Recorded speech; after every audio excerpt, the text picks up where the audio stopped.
Hello friends, welcome to my channel. मैं प्रिया श्रीवास्तव आप सभी का स्वागत करती हूँ आपके अपने चैनल पर। आज मैं आपको जो अभी केवीएस के एग्जाम्स हुए हैं फेब के मंथ में, केवीएस, पीआरटीएस, पीआरटी, टीजीटी और पीजीटी की कट ऑफ कितनी रहेगी, लगभग एक मेरा अनुमान है। ये कोई बिल्कुल सटीक नहीं है कि हाँ मैं 100% एक्यूरेट बताने जा रही हूँ, जो मैं बताऊंगी वही आंसर होगा, वही कट ऑफ जाएगी, ऐसा नहीं है।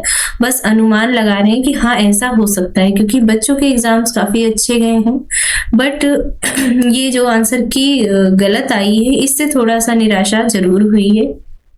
तो इस तरह से मैं आपको बता दूं कि जो केवीएस है, केवीएस ने विद इन 3 मंथ एग्जाम ले लिया, यानी कि एप्लीकेशन नोटिफिकेशन आया सबसे पहले,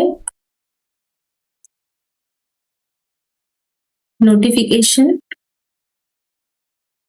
उसके बाद फिर एप्लीकेशन फॉर्म आ गए। एप्लीकेशन फॉर्म के आते ही एक बड़ी भारी उम्मीद जगी बच्चों में कि हाँ अब हमारे एग्जाम होंगे और हमें एक अच्छी गवर्नमेंट जॉब, सेंट्रल गवर्नमेंट की जॉब हमारे हाथ में होगी विद इन फ्यू मंथ्स। उसके बाद एप्लीकेशन फॉर्म फिलअप की पहले डेट रखी गई थी 26 दिसंबर को, यानी कि 26 दिसंबर लास्ट डेट रखी गई थी। बट आफ्टर सम टाइम क्या हुआ, उस डेट को एक्सटेंड करके 2 जनवरी कर दी गई लास्ट डेट। ये आप इसको जान सकते हैं 2022 और ये 2023। तो इसके बाद जनवरी के लास्ट में ही एक उन्होंने नोटिफिकेशन डाला कि सारे एग्जाम हम जो है फेब मंथ में लगभग ले लेंगे, यानी कि फेब में एग्जाम्स आपके हो जाएंगे। तो अब एग्जाम हो जाएंगे, यानी कि दिसंबर से लेके फेब तक में एग्जाम होने उन्होंने डेट निकाली, और इसके साथ ही साथ उन्होंने सबसे पहले पीजीटी के एग्जाम्स लिए,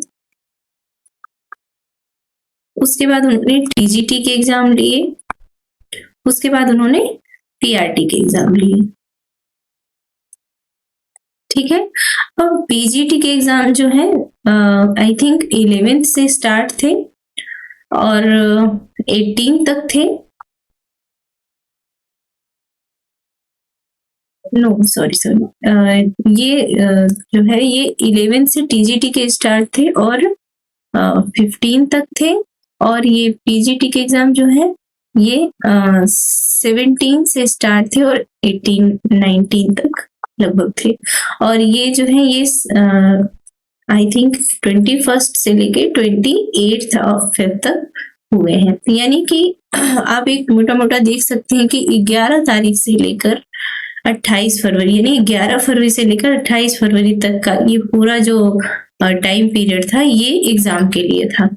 अब जैसे ही 28 को ये टीचिंग सब्जेक्ट के पेपर एंड होते हैं, वैसे ही 1 मार्च से असिस्टेंट कमिश्नर वगैरह ये कुछ अलग पोस्ट थी, सेक्रेटरीट, लाइब्रेरियन, इन सब के एग्जाम शुरू हो गए, जो कोई हो भी रहे हैं। आई थिंक अभी कुछ किसी न किसी पोस्ट के एग्जाम्स हो ही रहे हैं। तो इस तरह से देखते हैं कि इन्होंने पेपर इतनी जल्दी में लिया, और पेपर का मोड इन्होंने बड़ा चेंज क्या किया इस बार।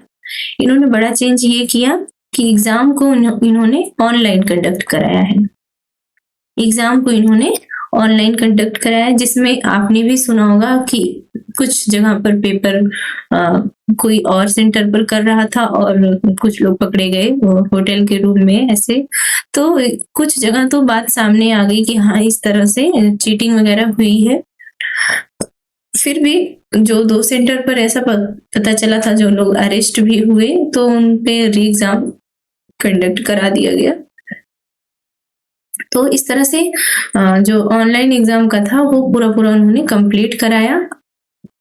और अब कल जो डेट थी 6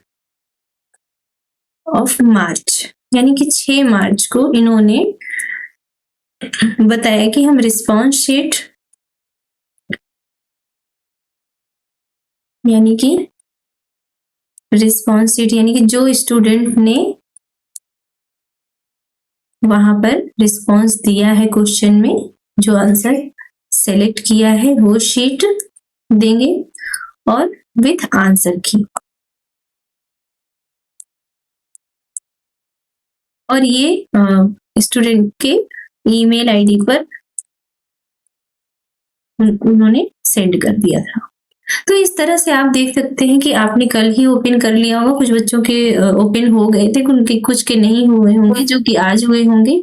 तो इस तरह से हम देखते हैं कि जो रिस्पॉन्स शीट है वो आंसर की से मैच करना है। उसके बाद हम काउंट कर सकते हैं कि हमारी कितने मार्क्स सही हैं और कितने मार्क्स गलत हैं। और एक बात और बता दूं कि जैसे कुछ बच्चों के मार्क्स जो है आंसर की और रिस्पॉन्स शीट से मैच नहीं कर रहे हैं, क्योंकि आंसर की गलती हुई है।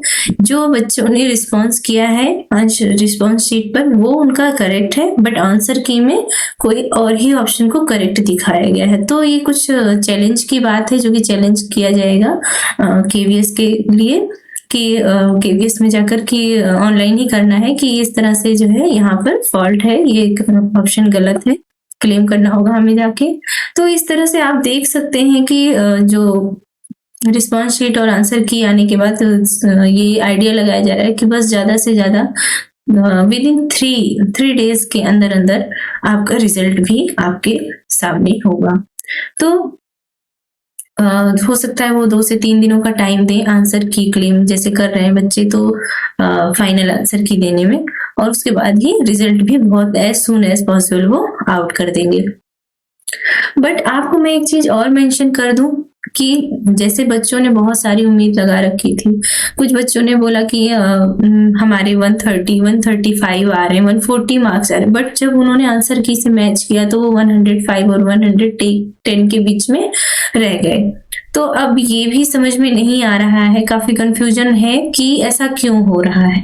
तो रिजल्ट के आने पर ही ऐसा कुछ समझ में आ पाएगा कि ऐसा क्यों हो रहा है, इतना इतना मार्क्स का अंतर क्यों आ रहा है, कहाँ पर मिस्टेक हुई, क्या स्टूडेंट से कोई मिस्टेक हुई है, या कहाँ पर जो भी मिस्टेक हुई है उसका पता चल जाएगा रिजल्ट आने पर।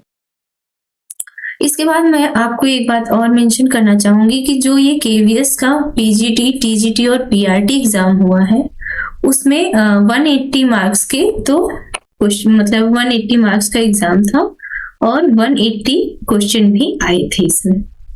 तो इसमें 2 से 3 क्वेश्चन के रिस्पॉन्स जो शीट दी हुई है उसमें आंसर की में आंसर नहीं मैच, यानी कि आंसर ही नहीं दिख रहा कि कौन सा आंसर है।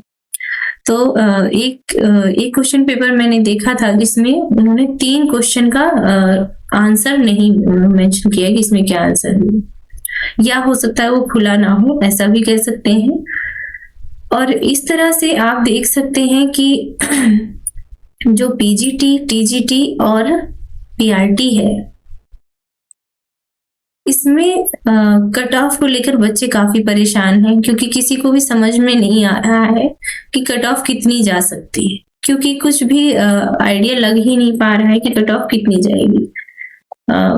तो एक अनुमानित कट ऑफ देने का मैं आपको आज प्रयास करती हूँ और शायद ये आपके काफी काम है। और अगर आप इस रेंज से बाहर भी हो रहे हो तो प्लीज घबराएं नहीं, क्योंकि ये एंड नहीं होता है कि इस पेपर में अगर हम इस कट ऑफ की क्राइटेरिया में नहीं आ रहे हैं तो हम बिल्कुल होपलेस हो जाएं और डिप्रेशन में चले जाएं। बिल्कुल नहीं, हमें ऐसा बिल्कुल नहीं करना है, हमें अपनी उम्मीद को जारी रखना है और नेक्स्ट एग्जाम जो भी आने वाले हैं, जो भी आगामी परीक्षाएं होने वाली हैं, चाहे वो केवीएस की हो, एनबीएस की हो, DSSB की हो, तो उसमें हम और इफर्ट के साथ आगे बढ़ेंगे। और जहां जहां हमें कुछ कमियां रह गई, अगर हम एक बार अपने एग्जाम का एनालिसिस करेंगे ध्यान से, तो हमें पता चलेगा कि किस सब्जेक्ट में हम थोड़ा वीक पड़ गए। वहां जब हम पेपर दे रहे थे, पेपर देकर आए घर पे, तो कहीं ना कहीं चाहे हम किसी से शेयर करें या ना शेयर करें, हमें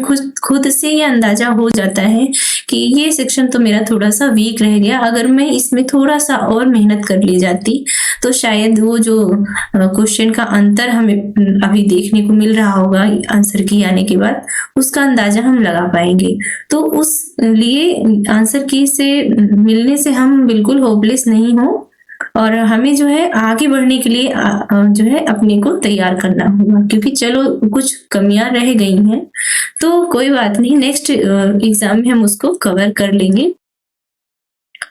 और अगर हम उम्मीद ही छोड़ देंगे तो सक्सेस कैसे मिलेगी हमें।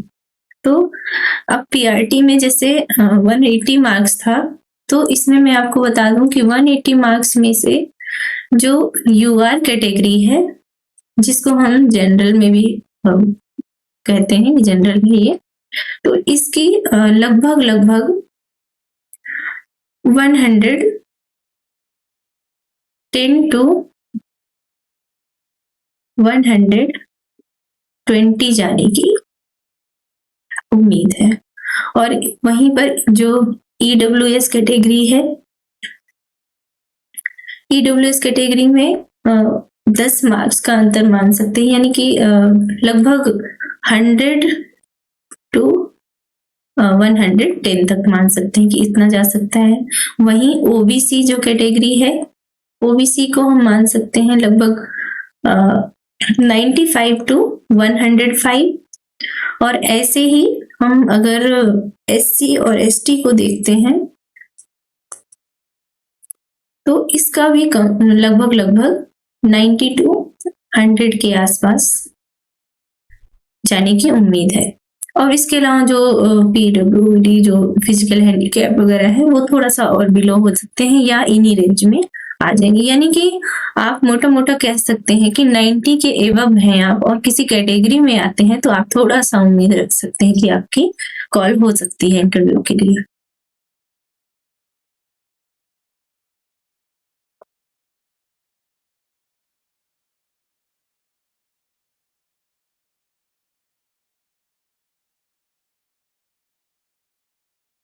सॉरी फ्रेंड्स, कोल्ड की वजह से थोड़ी सी प्रॉब्लम हो रही है, बट मैं अपनी वीडियो को आगे कंटिन्यू करती हूँ और इसे कंप्लीट करने का प्रयास करती हूँ। आगे मैं ये आपको मैंने पीआरटी में बता दी, ये लगभग यही जाने की उम्मीद है, बट इसको आप बिल्कुल श्योर नहीं मानिएगा, ये एक अनुमानित है। तो ऐसा आप बिल्कुल मत सोचिएगा कि जो मैंने बताया वो बिल्कुल राइट ही होगा, बट ये अनुमानित है, ऐसा मेरा अंदाजा है।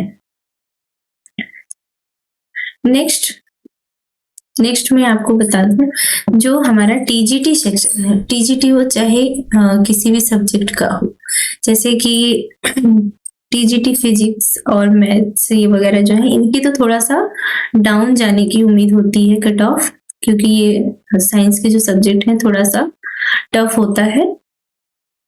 टफ तो वैसे कोई सब्जेक्ट नहीं कह सकते, जो सब्जेक्ट जिसको आता है वो उसके लिए इजी होता है, बट फिर भी जो नॉर्मल सब्जेक्ट होते हैं उनसे इनकी कट ऑफ जो है थोड़ा डाउन जाती है। जैसे अब टीजीटी में जान लीजिए कि एन एवरेज से मैथ हो गई और फिजिक्स वगैरह हो गई, तो इसमें जो है साइंस के जो सब्जेक्ट है, इसमें जो कैटेगरी जो कट ऑफ जाएगी वो जैसे ईवीएस सॉरी पहले जनरल का बताती हूँ, अनरिजर्व का, तो इनका जाने की उम्मीद है लगभग 100 to 115 के बिटवीन में। उसके बाद मैं आपको एक चीज और बता दूं, जो यहाँ इनमें ईडब्ल्यूएस है, ईडब्ल्यूएस इस कैटेगरी में ज्यादा कट ऑफ का चेंज नहीं देखने को मिलेगा, तो ज्यादा से ज्यादा हम ये कह सकते हैं कि 95 to 105 इतने मार्क्स होने की उम्मीद है। वैसे ओबीसी में बता दें, देखिए अगर आप किसी कैटेगरी में है तो उसका बेनिफिट तो मिलता ही है, तो अब अगर ओबीसी में देखें तो ओबीसी में 90 से लेकर 100 तक, इसी तरह एससी और एसटी में अगर हम देखते हैं तो इसमें हमें 85 to 95 जाने की उम्मीद है। इस तरह से हम देख सकते हैं कि ये तो इन सब्जेक्ट के हुए, और ऐसे ही अब मैं आपको बता दूं, जैसे हिंदी है, जो हमारी लैंग्वेज के होते हैं, हिंदी और इंग्लिश,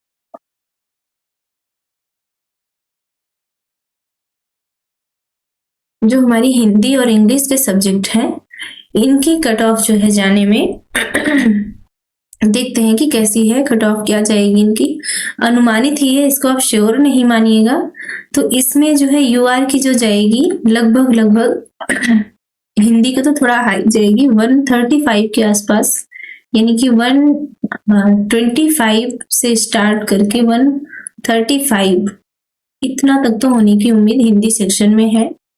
और वहीं इंग्लिश की अगर बात देखें तो इंग्लिश में हम देखेंगे इसमें कितनी जा सकती है, 115 टू 125। वहीं पर हम देखते हैं इन्हीं के कैटेगरी जो है ईडब्ल्यूएस में जाने की उम्मीद है 115 टू 125। और वहीं पर इंग्लिश सेक्शन के लिए यहाँ पर 110 टू 120। और वैसे ही यहाँ पर हम देखेंगे ओबीसी में भी 100 टू 110। एंड एससी एसटी में ये जाएगा लगभग 95 टू 105। हाँ, हिंदी के ये तो मैंने इंग्लिश के पेज में बता दिया पूरा यहाँ से ईडब्ल्यूएस से लेके, लेकिन ओबीसी और एससी एसटी में अगर हिंदी के लैंग्वेज में देखें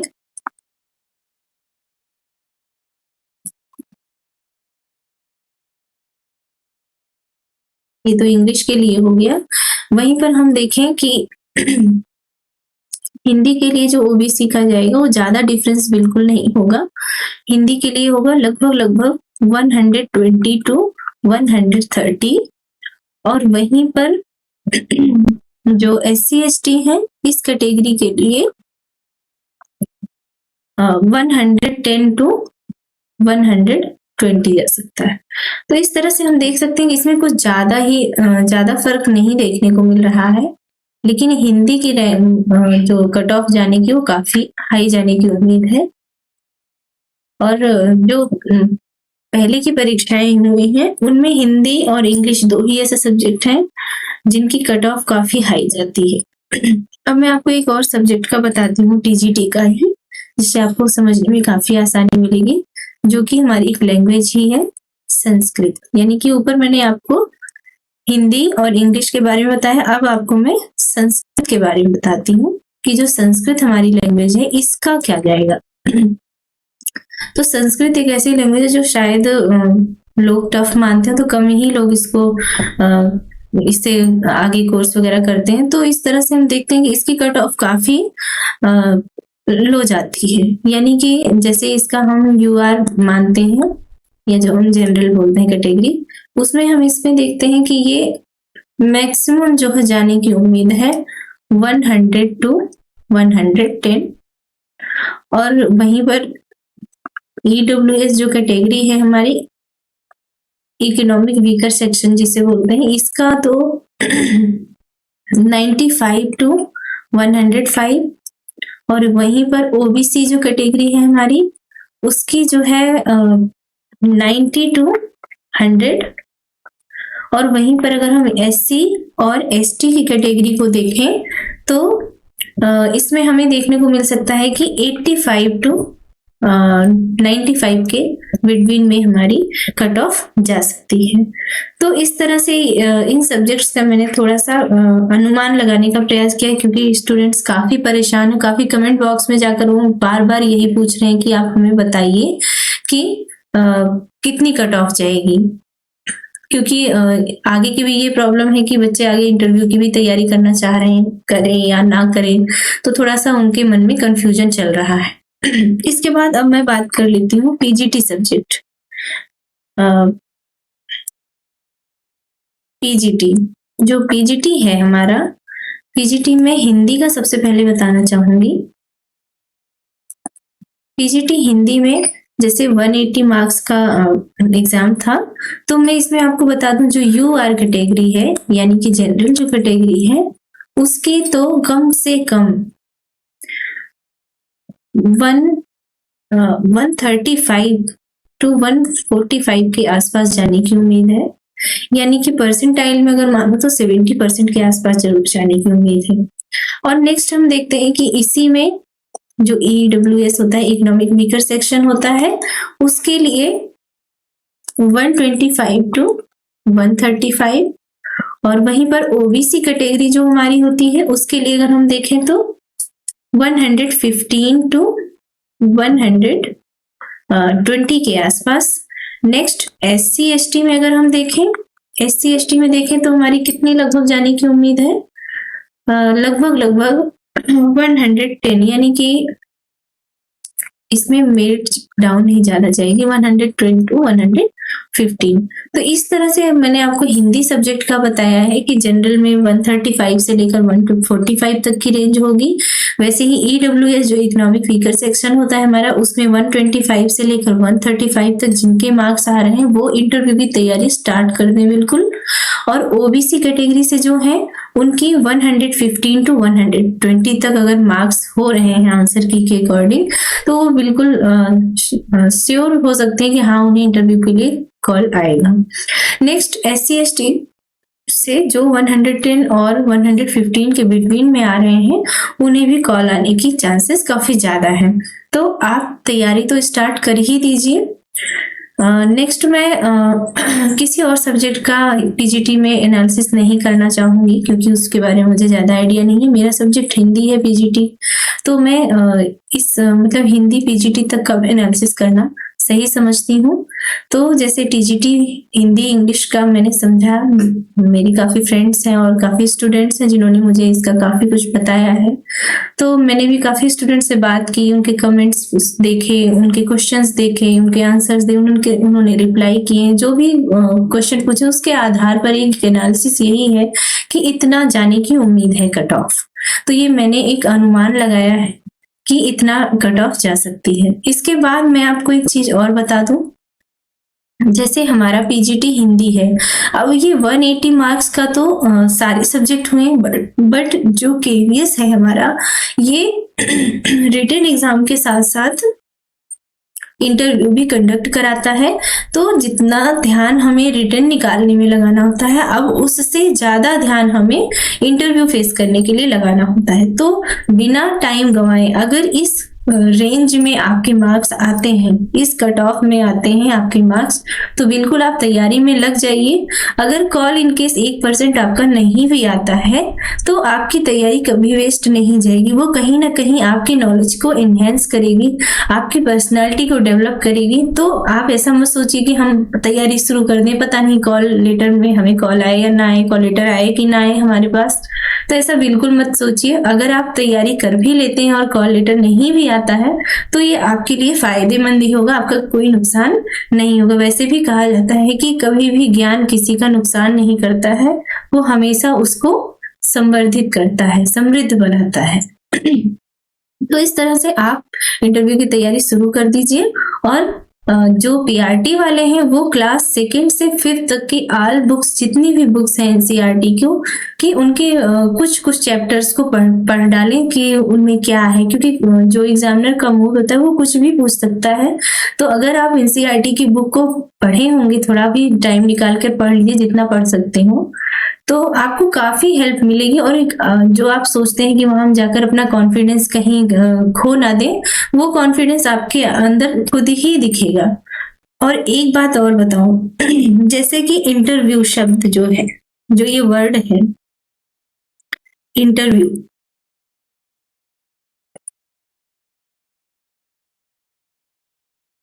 इंटरव्यू, तो इसको आप ध्यान से देखिए अगर, तो इंटरव्यू का मतलब क्या होता है, जो मैं अपना अंदाजा लगाती हूँ, इंटरव्यू का मतलब होता है अंदर, यानी कि आप अपने अंदर, व्यू मतलब, व्यू का मतलब होता है देखना या दृश्य, ठीक है। तो अंदर का जो दृश्य है, इंटरव्यू का मतलब जो अंदर का दृश्य, आप अपने आप को समझो, अंदर को जानो। यानी कि आपके अंदर क्या है, एक नज़र अपने को समझो कि आप क्या हो, अंदर से समझो कि आप क्या हो, इंटरनल फीलिंग क्या है, आप क्या हो, किसी के सामने आप कैसा रिस्पॉन्स करोगे अगर कोई कुछ पूछ लेता है, आप टीचर बनने जा रहे हो और आपको खुद के बारे में अगर कुछ नहीं पता होगा तो आप किसी भी परिस्थिति में दूसरों को कैसे हैंडल कर सकते हैं। तो सबसे पहले इसीलिए मैं आपको इंटरव्यू का एक मतलब जो अपने मैं आइडिया लगाकर बैठी हूँ, वो मैं आपको बता रही हूँ कि इंटरव्यू का क्या मतलब होता है। अंदर अपने देखना, अपने अंदर झाँक कर देखो कि मैं क्या हूँ। अपनी पर्सनैलिटी को एनहांस करो, डेवलप करो। बोलने में और जेस्चर पोस्चर जो होता है उसको डेवलप कीजिए कि आप कहीं पर अगर स्टैंड करते हो, कहीं पर आप हो, तो पता चले कि हाँ, कोई पर्सनैलिटी है यहाँ पर। तो आप इस तरह से अपने जेस्चर पोस्चर को अगर डेवलप कर लेते हो, अपनी स्पीकिंग स्किल को डेवलप कर लेते हो, राइटिंग स्किल को डेवलप कर लेते हो, तो काफी हद तक आप डेवलप हो जाओगे, आपकी पर्सनालिटी अपने आप सुंदर दिखने लगेगी। तो इस तरह से इंटरव्यू के लिए आपको सबसे पहले अपने अंदर ही देखना होगा कि आप में क्या कमियां हैं, आप में क्या कमियां हैं। सबसे पहले आप अपने अंदर की कमियों को समझिए। अब कुछ लोग ऐसे होते हैं कि जो कमियों को अपने अंदर की कमियों को जान ही नहीं पाते हैं। ठीक है। उसके बाद कुछ लोग ऐसे होते हैं जो कमियों को जानते तो हैं पर उसको सुधारना बिल्कुल नहीं चाहते हैं। और कुछ लोग ऐसे होते हैं जो अभी तक तो अपनी कमियों को नहीं जानते थे, लेकिन जैसे ही समझते हैं कि मेरे अंदर ये कमी है, तो वो उसको सुधारने का पूरा पूरा प्रयास करने लग जाते हैं। तो उनकी पर्सनालिटी इस तरह से डेवलप होती चली जाती है। वैसे भी कहते हैं कि कोई भी बाई बर्थ परफेक्ट नहीं होता है। तो ये जीवन ही हमारा सीखने का क्रम है। इसके प्रत्येक क्रम में हम सीखते ही जाते हैं। तो हम अपनी कमियों को दूर करते जाएंगे तो हमारी पर्सनालिटी अपने आप डेवलप हो जाएगी और हमारा जो इंटरव्यू हो जाएगा वो अपने में ही कॉन्फिडेंस से भर देगा। नेक्स्ट, कुछ लोग ऐसे होते हैं जो जान तो जाते हैं कि हमारे अंदर ये कमियां हैं, पर वो फिर भी उसी रास्ते पर चलते हैं कि मुझे तो ऐसे ही रहना है जी, नहीं, हमें तो सुधरना ही नहीं। तो ऐसे लोग जो है बिल्कुल ही डाउन हो जाते हैं। तो इस तरह से आपको हमेशा प्रोग्रेसिव जो होता है, एक रुख होता है, प्रोग्रेसिव तरीका अपनाना चाहिए कि हमें किसी भी परिस्थिति में गिव अप नहीं करना है। हम चाहे कितनी भी परेशानी में हो, अब जैसे हमारा रिस्पॉन्स शीट आई, आंसर की आई, तो हम में से बहुत सारे बच्चे होपलेस हो जाएंगे कि नहीं नहीं, हमने इतनी मेहनत की, सब बेकार हो गया। बेकार तो लगता है कि हाँ, निराशा हाथ लगती है जब इस तरह से पेपर लीक और ये इस तरह की रिस्पॉन्स शीट और आंसर की आती है, तो निराशा तो लगती है, बट ये निराशा लेकर बैठने से हमारा कोई फायदा नहीं होना है। तो हमें हमेशा आगे बढ़ने के लिए सोचना चाहिए, क्योंकि आगे आने वाली जो आगामी परीक्षाएं हैं, जो DSSB कंडक्ट कराने जा रहे हैं, वेरी सून उनकी नोटिफिकेशन आने वाले हैं। जस्ट होली का वेट कर रहे हैं सब। होली जैसे ही सेलिब्रेट हो जाएगी उसके बाद जहां तक है notification as soon as possible within 1 week आने की उम्मीद है। तो इसके बाद मैं आपको बताती हूँ, जैसे इंटरव्यू की आप तैयारी कर रहे हो, तो इंटरव्यू की तैयारी करो, उससे आपका कोई नुकसान नहीं है। उसके बाद आप आगे भी तो आप प्रिपेयर होगे, क्योंकि आप कहीं पर जाओगे, डेमो क्लास दोगे या कहीं भी इंटरव्यू के लिए जाओगे, कम से कम आप अपने अंदर अपनी कमियों को दूर कर चुके होगे, अपनी पर्सनालिटी को इसी बहाने आप डेवलप कर लोगे। नेक्स्ट, अब हम देखते हैं कि जो हमारा इंटरव्यू सेक्शन है उसमें हमें 60 मार्क्स का आएगा। जो इंटरव्यू है हमारा वो 60 मार्क्स का है, यानी कि जो हमारा रिटन एग्जाम हुआ वो 180 मार्क्स का और जो 60 मार्क्स है वो हमारा इंटरव्यू है। तो इस तरह से अब इस 60 मार्क्स को ही हम 2 भाग में डिवाइड करते हैं। एक तो वहां पर हमें डेमो देना होगा और दूसरा हमें वहां पर अपना पर्सनालिटी का जो हम देंगे कि हाँ, हमारी क्या है परिचय। और एक बात और, इंटरव्यू देने के टाइम पर लोग बहुत डरते हैं कि हमसे क्या क्वेश्चन पूछेंगे क्या नहीं। तो जहां तक जो वहां पर बैठे होते हैं इंटरव्यूअर, उन्हें भी पता होता कि आप रिटन एग्जाम को क्वालिफाई कर चुके हो, आप रिटन एग्जाम को ऑलरेडी क्वालिफाई करके आए हो, तो इतनी नॉलेज तो आपको है कि आप इस सब्जेक्ट में परफेक्ट हो या आप इस पर्टिकुलर पोस्ट के लायक हो।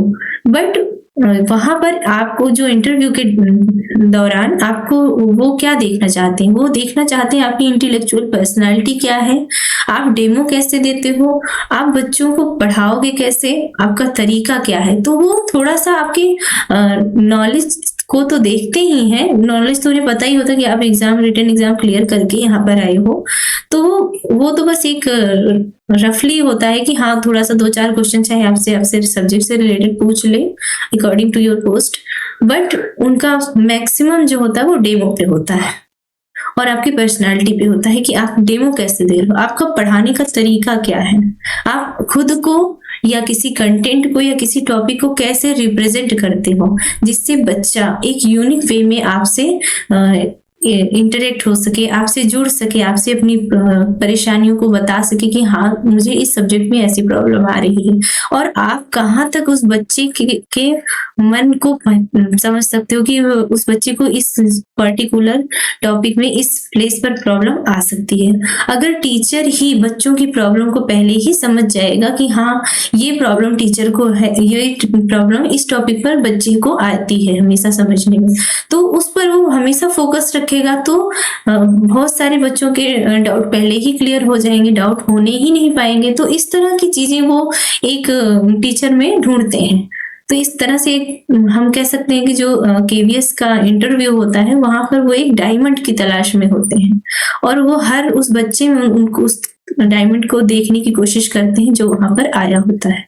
तो आप ये एक अपनी मनोधारणा बनाकर वहां पर जाइए कि मैं जा रहा हूँ या मैं जा रही हूँ तो मेरा सिलेक्शन होगा, अगर मेरे अंदर वो क्वालिटीज हैं तो मैं वहां पर सिलेक्ट होकर के आऊंगा या सिलेक्ट होकर के आऊंगी। तो जैसे भी है, तो आपको वहां पर ज्यादा होपलेस होने की जरूरत नहीं है, निराश होने की जरूरत नहीं। अगर आप इंटरव्यू तक पहुंचते हो तो ये बहुत बड़े सौभाग्य की बात है, और आप वहां पर दीजिए और बिल्कुल कॉन्फिडेंस से जाइए और इंटरव्यू को फेस कीजिए। सफलता असफलता तो डेस्टिनी के हाथ में होती है, लेकिन कर्म करना हमें अपने हाथ में रखना होता है। नेक्स्ट अब हम देखते हैं कि आपको मैंने रिटन एग्जाम और इंटरव्यू का दोनों बताया। तो ये जो डेमो होता है ये लगभग 30 मार्क्स का होता है, और जो अदर होता है वो 30 मार्क्स का होता है। तो डेमो आपको काफी अच्छे से 3 से 4 टॉपिक यानी कि 3 to 4 टॉपिक्स पे आपको अच्छे से डेमो तैयार करना चाहिए कि हमसे अगर कई बार वो आपको ऑप्शन देते हैं कि आप किसी एक टॉपिक को लीजिए और हमारे सामने रिप्रेजेंट कीजिए, और कई बार वो स्वयं आपको एक टॉपिक दे देते हैं और कहते हैं कि इसको आप एज ए टीचर हम सबके समक्ष रिप्रेजेंट कीजिए। तो इसके लिए आपको मेंटली प्रिपेयर होना चाहिए कि 3 से 4 टॉपिक आप पहले से ही बनाए रखो। ओके, मैं ऐसा प्रयास कर रही हूँ कि आपको इस पेपर से रिलेटेड काफी डाउट्स क्लियर हो जाए, और अगर आप इस क्राइटेरिया के अंदर आते हो, इन कट ऑफ के अंदर आते हो, चाहे आप कैटेगरी से हो या ना हो, आप चाहे जनरल से हो या यूआर कैटेगरी से हो या SC ST OBS या EWS किसी भी कैटेगरी से बिलोंग करते हो, अगर आप इस क्राइटेरिया में हैं तो आपको best of luck and go for ready to interview and call letter is coming for you. But आप देखते हैं कि ये जो है कुछ बच्चों के लिए थोड़ा सा होपलेस और वो निराश हो चुके हैं, पर ऐसा नहीं। DSSB और NVS और KVS के ही फिर से इसी साल कई सारी वैकेंसी आ रही है। इनफैक्ट जो हमारा DOE है, डायरेक्टरेट ऑफ एजुकेशन बोर्ड जो है हमारा दिल्ली का, वो काफी सारी वैकेंसीज जो कि TGT, PRT, TGT और PGT और भी जो असिस्टेंट टीचर वगैरह होते हैं, फिजिकल टीचर, इन सब के भी काफी सारे पोस्ट लेकर आ रहे हैं। तो आप निराश नहीं हुई और एक अच्छी सी तैयारी के साथ आगे बढ़िए। आगे आपकी बहुत सारी वैकेंसीज आपका वेट कर रही हैं। तो आशा करती हूँ आज आपको मेरी इस वीडियो से काफी हेल्प मिलेगी, और अगर आपको कुछ सजेशन देना हो, कुछ क्वेश्चन पूछने हो, कुछ डाउट्स हो, कुछ कमेंट हो तो प्लीज कमेंट बॉक्स में जाकर कमेंट कीजिए और मेरी इस वीडियो को लाइक कीजिए, मेरे चैनल को सब्सक्राइब कीजिए और मुझे प्रमोट कीजिए। और इसी के साथ मैं अपनी इस वीडियो को एंड करना चाहूंगी और एक नई वीडियो के साथ आपके समक्ष उपस्थित होंगी नेक्स्ट वीडियो में, जो कि आपको आगामी जो DSSB के पोस्ट के अकॉर्डिंग, शीट के अकॉर्डिंग कि किस पोस्ट पर पर्टिकुलर कितनी शीट है, इस वीडियो के साथ आपके सामने आऊंगी। तो please wait my next video. और जो अभी ये रिस्पॉन्स शीट आई है विथ आंसर की, तो इसके लिए जो क्वेश्चन अभी ओपन नहीं हो रहे हैं, अगर हो जाते हैं ओपन तो मैं उसके फाइनल आंसर की के समक्ष एक वीडियो बनाऊंगी कि उनको लेकर आऊंगी, तो कुछ आपको काफी हेल्प मिलेगी जो आगामी परीक्षाओं में आप देना चाहेंगे। तो इसी के साथ मैं अपनी वीडियो को एंड करती हूँ और मिलती हूँ एक नए टॉपिक में। Thank you so much.